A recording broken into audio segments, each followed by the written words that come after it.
joined by one of my most favorite people in the entire world, Ray Gary.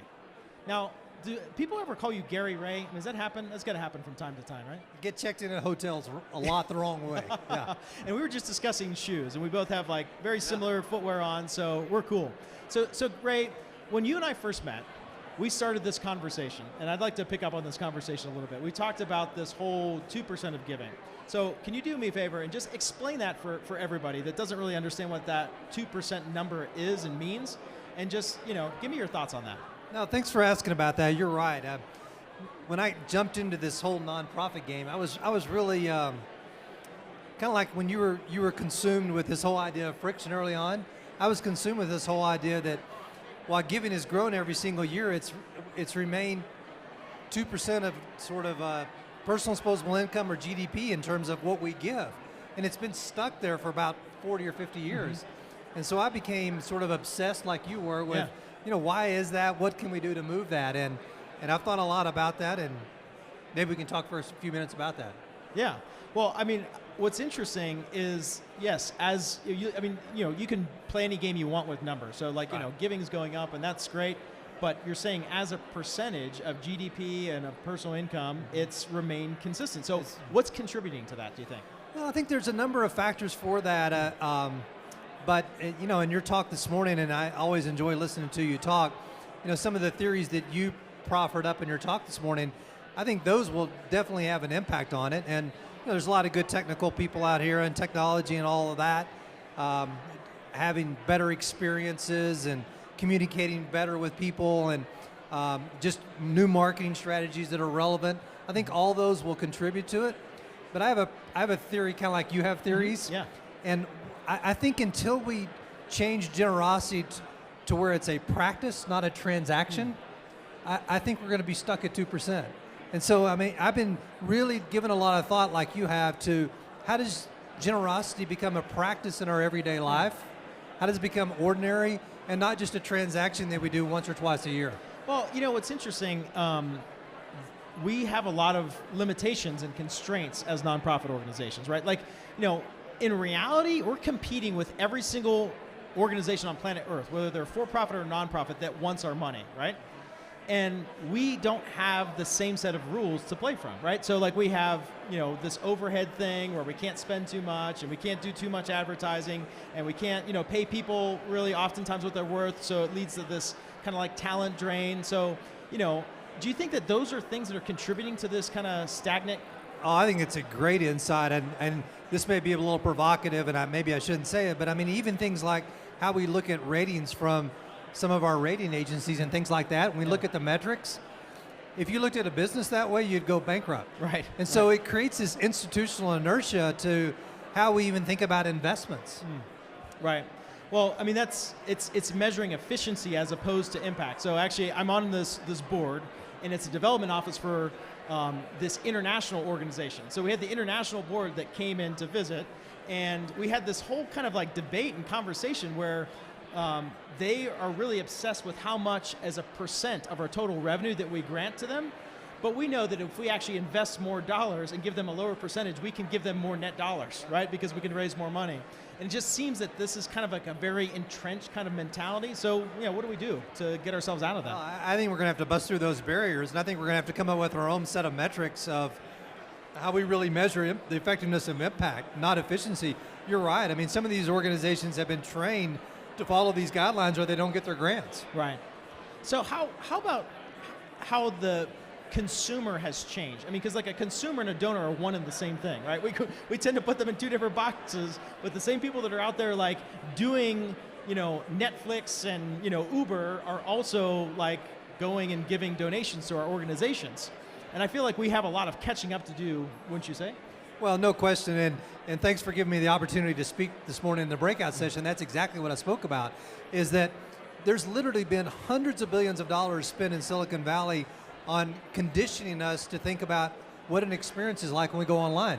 You talk a lot about it this morning, and the cognitive load. Mm-hmm. And so if you think about it, whether it's the convenience that we've been conditioned by from Uber, whether it's discovery from Amazon, whether it's personalization from Netflix, all these things have conditioned us to have this sort of cognitive awareness when we go online and have an experience. And if we don't think about donors, we call them today's donors at I Donate. Yeah. But if we don't think about today's donors as empowered consumers, then all we're going to do is continue to give them giving experiences, as you said this morning, that are good for the organization. What Right. buckets do I need to ask questions for? Right. Well, I mean, and the reality is because of all of the Silicon Valley things that you're talking about, like that has created an expectation for every single one of our donors.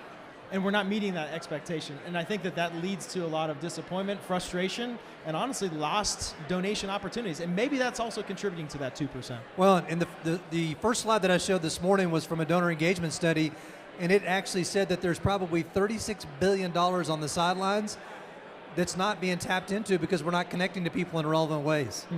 So there is no question about that. And if we don't meet the expectations as nonprofits, in this morning's presentation, I talked about some of the consumer applications and some of the new channels that don't always share the data with the nonprofits, for example. Right. Those are actually indirect competitors of your dollars and your ability to nurture your own donor. So like things like GoFundMe and those types of tools. We talked about GoFundMe, we talked about an application like Alma that actually, Alma's really interesting. They have 1.4 million charities in it.